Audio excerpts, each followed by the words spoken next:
Being here. Senator Ernst, this is really scary. I want to start with you. You hosted this meeting yesterday with Kansas Senator Roger Marshall was there as well. And I spoke with Roger Marshall on this program last month about global food and a crisis caused by this war. I want you to listen to what he told me, and I got to get your reaction. Watch this.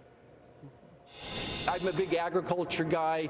12–15% of the agriculture products, corn and wheat, sunflower oil, come through that Black Sea. And fertilizers come from that area as well. So there actually is going to be a famine in 1 to 2 years from now. I think 2 years from now will be even worse.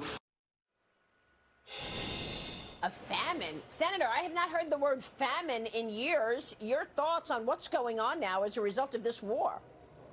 Yes, thank you, Maria. And it's great to be joined by Dr. Hopko this morning as well. Senator Marshall and I did host this meeting yesterday here at the Capitol, and he is absolutely correct. About 40 to 45% of the production in Ukraine will be decreased this year because of the war and the scarcity of supplies that go into the planting season.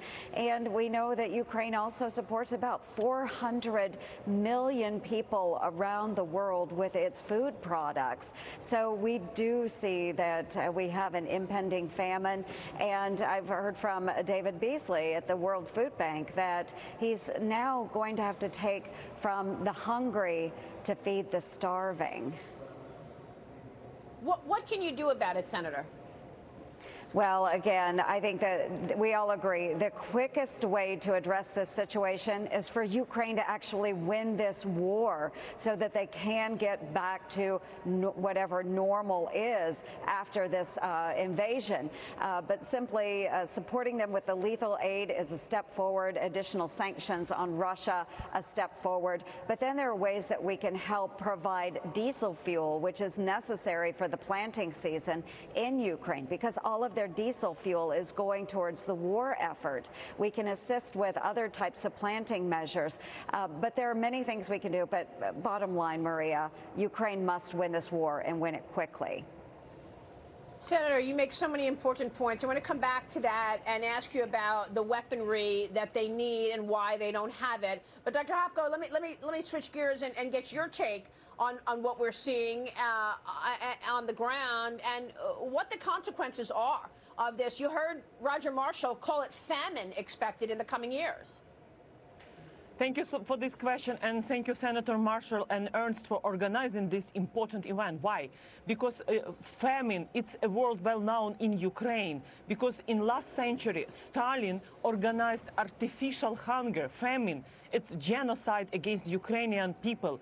And now Putin is using Russian aggression against Ukraine to organize a famine worldwide. Why? Because if Ukraine planting season is at risk, it means that people in Middle East, in Africa, in Asia, which depends on Ukrainian food, corn, sunflower, wheat, so they will face hunger, and there will be a refugee crisis. And this is why I agree with Senator Ernst that the faster we receive weapon, we unblock Ukrainian ports, because many American companies, they bought millions of tons of wheat and other agriculture commodities, and now it's stuck in the Odessa and other ports of Ukraine. And we need anti-ship weapons, and also to demine the Black Sea, what Russians also are doing. They are creating economical and global food crisis.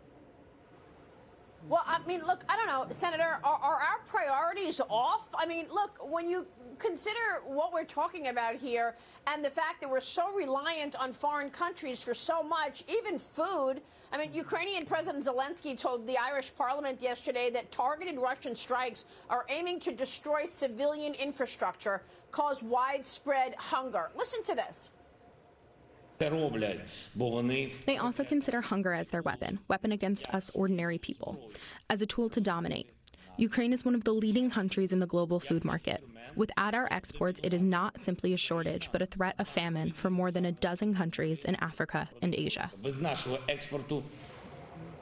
I mean, now we're talking about famine and food shortages. Do you think maybe the administration might want to shift priorities toward getting production facilities back to America so that we don't have to rely on foreigners for our food as well as our medicine, rather than prioritizing electric vehicles?